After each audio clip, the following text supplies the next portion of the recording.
What up, what up, what up? It's your favorite podcast with your favorite podcast host. Talking your favorite podcast message. Talking the favorite podcast stuff. What's happening? It's Freewenow. It's Freewenow. Freewenow. It's Freewenow. Till it is. Till it is. Till it is. Till it is. Till it is. It is. It is. Backwards.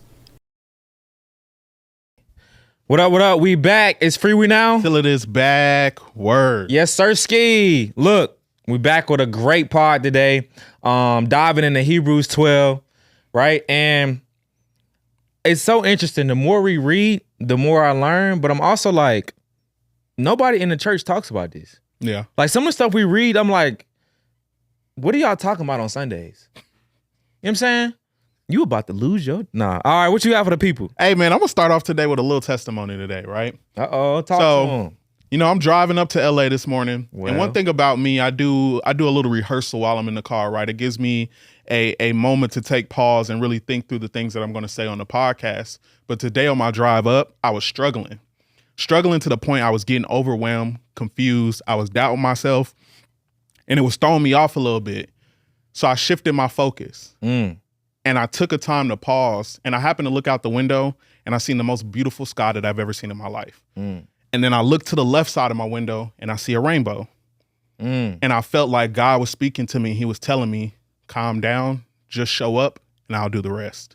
So sometimes you just need to shift your focus and understand when you focus so much on your ailment or the thing that is distracting you, you are missing the bigger picture and what God's trying to show you or tell you. You know what's beautiful about that, bro? The rainbow. Yeah. Right? The covenant. It's a covenant. Whenever you see the rainbow, that's a sign of the covenant, right? That God is going to have your back and he's going to be there for you, right? That's literally what the reason behind the rainbow is. And, you know, I won't even give energy or airwaves to what it's turned into, right? But amazing. Okay, Hebrews 12, which is even crazier because that's kind of what Hebrews 12 is about. Which I think it was perfect. Right. I think it was a perfect segue and alignment with what we're talking about today. All right, give us a quick back or overview of Hebrews 12 and what you got. So Hebrews 12, right? We broke it down into 3 segments as we always do. So the first segment, endurance through discipline and focus on Christ. Endurance through discipline and focus, shift your focus on Christ. So verse 1 and 2, wherefore seeing we also are compassed about with so great a cloud of witnesses, let us lay aside every weight and sin which doth so easily beset us, and let us run with patience the race that is set before us. So before I go into the next verse, I'm just going to break down that verse right there, right? The cloud of witness. So as I alluded to in my precursor to this Hebrews 12, the cloud, right? Sometimes I'm covered by a cloud that is different than witnesses. Sometimes I'm covered by a cloud of doubt, a cloud of mistakes, a cloud of not good enoughs. And I forget about focusing on the testimony of Jesus Christ. Somebody who endured one of the most egregious amounts of disrespect and pain to sit at the right hand of God. Understanding that everything we go through when we run this race, we can't run it with heavy burdens on our back. So we have to remove that weight and then run the race. And understand when running the race, it is already won for us. Jesus has already laid the foundation. He's did everything that is necessary. We just have to get across the finish line. We won already. You don't even got to worry about that, right? But another thing I want to allude to is the cloud of witnesses. It's so comforting to understand that people have been in my shoes before. Right. There are loads of names that you can come up if you want to think biblically. Noah, Paul, Saul, who changed the Paul, you know what I'm saying? Like those names, if you want to take it down a notch, Martin Luther King, Sojourner Truth, Malcolm X, if you want to take it down a notch, your parents, your grandparents, your brothers, your cousins, Facts. All people who have laid the foundation and the pathway for you to even have the faith that you have in Lord Jesus Christ, but also shows you how to endure and run a race. Like we have loads and loads of examples, as I said, a cloud of witnesses, people who have done the same things that we struggle with today. So a lot of times when I doubt myself, a lot of times when it feels like this shroud is covering me, I shift my focus to Jesus Christ. And though the cloud may not disappear, I can see through it and understand that Jesus is on the other side. For sure. So shift your focus, as I said, shift your focus. And in verse 2, looking unto Jesus, the author and finisher of our faith, For the joy that was set before him endured the cross, despising the shame, is set down at the right hand of the throne of God. Life is hard, and I'm not saying that it will be easy, and it is always easier to talk about it than it is to actually live it, right? But Jesus Christ has laid out the foundation. He has laid out the way to get through that, and he has done everything necessary so that when we do finish this race of so-called life, we get to live in a place of perfection for all eternity. Right. Don't miss that. No, for sure. I mean, the biggest thing is shifting your focus, right? Whenever I'm feeling overwhelmed, whenever I'm feeling worried, concerned, it's probably because I'm taking on things that I shouldn't be taking on, right? And that is almost like responsibility for the outcome, right? Like all I can control is the input, right? All I can do is put in the input, right, based off of what we read in the Bible, and then it's God's responsibility to actually deliver. So if I'm stressed out and I'm worried, I'm concerned, it's probably because I'm trying to control the outcomes. I ain't staying in my lane. You know what I'm saying? If I'm in my lane, then I ain't worried, I ain't stressed. I'm not concerned, right? So that's big, right? Especially dealing with the day and age we living in right now, where it's a new headline, right? A new newspaper article, right? Something coming across social media every day that you can complain about, right? So Hebrews 12 was written for people ready to quit. Whenever you're in that phase where you're like, man, I'm ready to quit, right? Hebrews 12 is there to like remind you why you can't quit. Never give up. Why you shouldn't quit. And if you understand what Hebrews 12 is saying after today, it won't even make sense to quit. You know what I mean? So verse 4, right? It says, after all, you have not yet given your lives in your struggle against sin, right? And it's referencing like Jesus gave his life. So if you thinking you ready to quit, if you ain't to the point where you about to give your life, you gonna be all right. You ain't did nothing. You know what I'm saying? Like Jesus gave his life. You know what I'm saying? So like, I get it. It is hard. It is tough. So if you thinking getting up and going to work is hard, if you think getting up and going to the gym is hard, if you think eating right is hard, I'm talking to myself. I'm trying to give up fries and potato chips. You know what I'm saying? Because I'm a potato head. I love potatoes. You know what I'm saying? So like, I'm talking to myself right now. Like, if you think that is hard, bro, you ain't give up your life. You ain't die about it. You ain't die about it. You know what I'm saying? You ain't die about it. So keep that in perspective, right? And then the next verses, verse 7 and 8, it says, as you endure this divine discipline, remember that God is treating you as his own children. Whoever heard of a child who is never disciplined by his father? If God doesn't discipline you, as he does all of his children, it means that you are illegitimate and are not really his children at all. I said, okay. You know what I'm saying? I love when the Bible makes common sense. Because I always, like, one of my coaches, you know what I mean? My AAU coaches and college coaches, they'll be like, I would sometimes feel like, bro, like, why you riding me, bro? Like, we winning, I'm performing well, and then you in film session just rewinding every mistake. Rewind. I'm like, bruh, like, can we move on? I made the mistake. You were at the game. You coached me through the mistake. Then we're going to come back to practice the next day and watch it on film again in front of everybody else. But then one of the coaches is like, look, they're doing that because they see the best in you, right? They want you to be better, right? And be worried if the coach is not saying something to you. So the kid who did make a mistake and they're not showing their mistakes on film, it's probably because they don't care. So in reading this verse, I'm like, okay, that makes sense. That makes common sense to me. That has logic. God actually cares and wants to discipline his kids because he cares and he loves you. He wants the best result. And a lot of times I get upset when I'm reading things in the Bible and I'm like, now I got to do this. Now I got to change this. Because keep it 100, I think it would be less fun. You know what I'm saying? You truly do. I think I would have less fun if I follow God. I think I would be less satisfied if I do what he's telling me. So I have to assess and shift my focus, like we said in the beginning, to see what are you focusing on? Because like where your attention goes, your tension goes. That's big.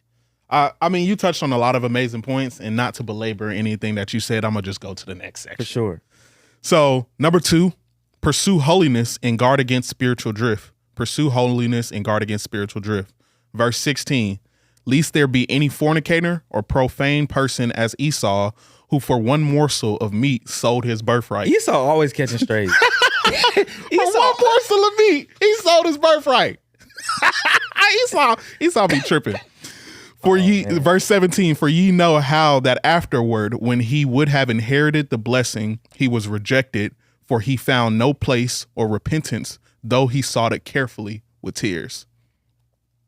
Do not make life-altering decisions based off of temporary circumstances. And I'm going to say it one more time in case y'all didn't get it the first time. Do not make life-altering decisions based off of temporary circumstances. As we alluded to, Esau sold his birthright for a morsel of meat.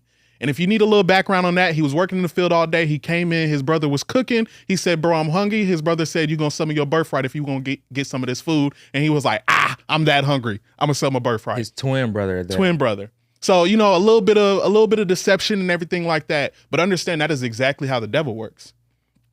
The devil will feed you temporary pleasures. He will pull at your sinful nature. He will give you, an in with the women that you're trying to avoid. He will give you an in with the people that are using deception and manipulation to make money. He'll give you an in with those people. He will allow that to become he won't allow that. You will allow that to become the center thought point in your mind, and you will sacrifice eternity for temporary pleasures. Facts. You will sacrifice eternity, as we alluded to, for temporary pleasures. Life is very hard to go against, as Hassan said. Sometimes we view doing the right thing as not fun. We're like, God, I've been doing this for a minute. I want to keep doing this. I don't want to shift my way back to, the appropriate nature or the appropriate means and live in the way that you're telling me. It seems not fun. But then when you realize, I gave up eternity because I wanted to dive into, or I wanted to encompass myself in something that was temporary, don't seem so great now, right? Yeah. And then it says he tried to essentially apologize with numerous tears. There are just some things you will never get back. There are some places you will fall from that you will never reach that height again. And it is your fault. We give up the opportunity to live a life that is in a perfect place with the perfect people, with the perfect being, for a place that we complain about all the time. Facts. As Hassan said, robots, you finna lose your job. You finna lose rent, lose your bills, job. Relationships, family members. All we do is complain all the time about Earth and about how terrible it is and how the people do it so bad and death and all this. And you sacrifice going to a place that is separate from all of this because you want to enjoy the place that you complain and hate about so much. Facts. It just doesn't make sense to me. But another thing that I also want to go back to, even though we do make a lot of these problems, even though we do make a lot of these mistakes, that does not keep us from reaching that place again. So Hebrews 11 is like the Hall of Fame of the Bible, right? It's like the Hall of Fame of people who did amazing things. One thing they don't leave out about those people is the terrible things they did before they did the amazing things. Right. So understand there's a chance to change, but there are some things that you will fall from that you may not get back to. Yeah. Esau reminds me of kind of like where we are today, right? And we'll take it to like Black culture. A lot of times we're in survival mode, right? Like, so we make decisions and we can't even focus on the future because we're making decisions right now because we're just trying to survive. Just trying to make it. Right? So like when you're in positions where you're in survival mode, whether that be financially, whether it actually may be physically hungry, right? Like you don't have the ability to focus, or it's harder to focus on the future and what you're going to lose out on in the future because all you can think of is right now. You're taking desperate measures. And I feel like a lot of times we sacrifice or bundle things up into the culture, right? That's not really Black culture because we're just in survival mode. Like we have a culture of people that are trying to survive, right? So when you're doing that, you are also sacrificing, right? And losing a part of yourself that will not be able to get back from tears. You know what I'm saying? Like if you're in survival mode, and this is why I think as well that being poor is evil, because it forces you to be in a position where you're always having to choose, your purity over a right now pleasure, right? Like you don't have many options, right? When you are not in a position of influence or authority or financial stability, you always have to put yourself in this like do or die mode, fight or flight, right? So that's why I think biblically, the more we read, the more I see that being poor, right, and more so having a poor mindset is an evil thing because it forces you to make decisions out of survival. All right. So the next verses, okay, 13 and 15. Verse 13 says, mark out a straight path for your feet so that those who are weak and lame will not fall, but become strong. Right? Verse 15, look after each other so that none of you fails to receive the grace of God. Watch out that no poisonous root of bitterness grows up to trouble you, corrupting many. Right? So it shows me as well that you have to keep going, right? You can't quit. You can't allow your circumstances to become your destination because people are watching you. People are coming behind you, right? You never know what your story will be able to be somebody else's glory, right? Somebody may be watching you and be like, man, I saw you get through that. That helped me get through my situation. Yeah. Right? And so you have to make your path straight so that people coming behind you don't trip over the same things. Right? A lot of times I see in the Bible as we're reading is repetitive of this phrase, a stumbling block or causing your brother to trip. Right? You have to make straight paths so that you are now no longer responsible for people tripping behind you. I say this all the time. this TikTok of like the guy's like, yo, nobody in my family decided to create generational wealth. I gotta be the first person to decide to like put my family on my back. Right? So like, remember your decisions, right? Our decisions that we make in life can cause our brothers to trip behind us, right? If I'm eating wrong and Keith is like, I'm only eating salad and I'm eating vegetables, blah, blah. And then I go with him hey bro, let's stop at McDonald's. I'm gonna cause him to trip because I'm literally putting things in his face that he's trying to stop. Right? So you have a responsibility as well. It's like, okay, you don't have to stop doing what you're doing for the sake of somebody else, but also don't do what you do in somebody else's face to cause them to trip. Right? Like God holds you responsible for that. I love the community nature of the Bible. The fact that it talks about bringing people along with you and setting other people up for success. Don't get me wrong. When I get on this platform, I do have pleasure in speaking. I do find a great joy in coming on here and speaking and having people listen to me. But a lot of times I do it more for y'all than I do it for myself. Because I don't ever want to get to a day where I look back and I realize that, hey, I could have changed people's life, or I could have imparted some type of wisdom that God gave me onto them that could have turned or changed their lives for the better. You know what I'm saying? Like, as he said, set that straight path so that your feet can follow along as well as other people's follow alongs. Right now, my path got a lot of curves in it, right? But it is straightened out day by day, scripture by scripture, verse by verse, prayer by prayer, time by time, pod by pod. Everything that I do is making that path better. And I'm doing that so that I can impart that not only onto people that I don't even know, but the people that I love the most as well. So always have that sense of community. Don't get so caught up in getting to a height so fast by yourself, but be willing to bring people along. Not people that are going to drag you down, but people that also want to make the same changes that you do.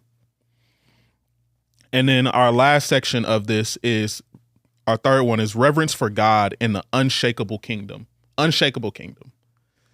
Verse 25, see that ye refuse not him that speaketh, for if they escaped not who refused him that spake on earth, much more shall not we escape if we turn away from him that speaketh from heaven. Verse 26, whose voice that shook the earth, but now he hath promised, saying, yet once more I shake not the earth only, but also heaven. And this word yet once more signifieth the removing those things that are shaken as of things that are made, but those things that which cannot be shaken may remain. You must be willing to let go of things and people that cannot remain stability in the plan that God has for your life. And stop clinging on to things that God is trying to shake loose. I have a problem with this. There are a lot of things in my life that I don't want to let go. I may let them go for a month and then I come back to them. I may pray to God about removing these things from my life, and the moment I see it slipping, I tighten my grip. I cling on to them. But as it said, God is shaking loose these things so that what remains is unshakable. So that what remains is a foundation that cannot be broken. We have so many ties to our flesh and these worldly pleasures and worldly successes that sometimes we forget the one who's in charge of everything. Sometimes we forget that we don't get to have everything that we want. As they said, a man's eyes is like the fires of hell. It will never stop. Like, you know what I'm saying? Like, I will always have desires for more. Like, I will always have desires for things that I shouldn't have to try to cling on to them and keep them. But we have to allow God's plan to work in our lives. We have to be willing to let go of things so that we can be better for that. Because if we build on a improper structure, if we build on an improper foundation, when God speaks, when things happen in our life, it crumbles. So God's whole purpose is to make us unshakable. God's whole purpose is that when we're thrown into the fire, like Shadrach, Meshach, and Abednego, that we believe so much that we're unburnt. That when we deal with a type of speech, or if we deal with a task from God like Noah, where we build an ark and we've never seen rain fall from the sky, and we got to convince our family to follow us, that we have the steadfastness to do that. Right. You know what I'm saying? That when we're Paul, when we just change from, significantly an evil person to another individual, and we know people are out to kill us, that we're unshakable. We still do what we're supposed to do. Like, all these are examples. Like, this whole chapter talks about examples and never quitting. You know what I'm saying? Allow God to remove these things from your life so that your life is a shining example of what a strong foundation in faith looks like. Nah, facts, bro. And moving further down, right? So in verse 21, right? The last kind of verses is kind of like comparing the old law to the new law, right? So like the 10 Commandments and having to live under these, when Moses was in power and having to live under all these rules and laws, right? And we couldn't fulfill it, to now, Jesus has come, right? So it says, for they heard an awesome trumpet blast and a voice so terrible that they begged God to stop speaking. They stagger back under God's command. If even an animal touches this mountain, it must be stoned to death. Moses himself was so frightened at the sight that he said, I am terrified and trembling, right? So that was them describing Mount Sinai, right? In verse 21, right? And then it goes on, right? In the further verses, comparing Mount Sinai to the Old Testament, right? The old law being under Moses, right? To verses 23 and 24, to now you have come to the assembly of God's firstborn children, whose names are written in heaven. You have come to God himself, who is the judge over all things. You have come to the spirits of the righteous ones in heaven, who have now been made perfect. You have come to Jesus, the one who mediates the new covenant between God and people, and to the sprinkled blood, which speaks of forgiveness, instead of crying out for vengeance like the blood of Abel. Cain and Abel, right? Abel was a very vengeance person. You know what I mean? Cain was a very vengeance person, right? And killed his brother Abel, right? So that's what it's crying out for, right? So it's basically comparing Mount Sinai to Mount Zion, right? So it's saying, hey, back in Moses' time, right, you were meant to fear God. It was a strict program. It was a strict program. You know what I'm saying? You couldn't even touch that mountain. Even an animal, right, who may not even know what's going on, if he touched that mountain, if he got too close to God, if he stopped or she stopped fearing God, right, you were meant to be stoned to death. To now with Jesus, right, you have an inheritance, right? It's more so you're under a covenant now, right? You're embracing him. You are like firstborn children. At this time, firstborn children were heirs to the throne, right? So it's comparing and saying, look, now that you have Jesus, right, his sprinkled blood has now made you righteous, right? So God knows that, bro, you cannot fulfill all those laws. Can't do it. You can't do it. But now that you have Jesus, right, you don't have your merit, your work ethic, anything that you do would never be able to qualify. So I sent my son, right? And his sprinkled blood is now speaking on your behalf, right? You no longer have to sacrifice a lamb, right? So you no longer just have access. You got inheritance now. You know what I'm saying? Like, Mount Sinai was about distance, right? Zion now is about access and inheritance. You know what I mean? Like the same God that was, shaking the mountain and making sure everybody knew that God was in control is the same God that showed you love and brought you in and gave you access. Right? So with that, right, again, remember, Hebrews 12 is just about when you're ready to quit, right? When you are in a position in your life and you're like, I don't think I can keep going. Like, shift your focus. That's the biggest thing that I've gotten from Hebrew 12. Your focus will determine how you feel, and your emotions will determine how you act. And how you act will determine what you see in your life. So if you don't shift your focus, what you see in your life won't change. What you got? Hey, in the words of Winston Churchill, never, never, never, never, ever give up. Never, never, ever, ever, ever, ever. It's Freewenow. Till it is back. Word. Yes, sir, ski.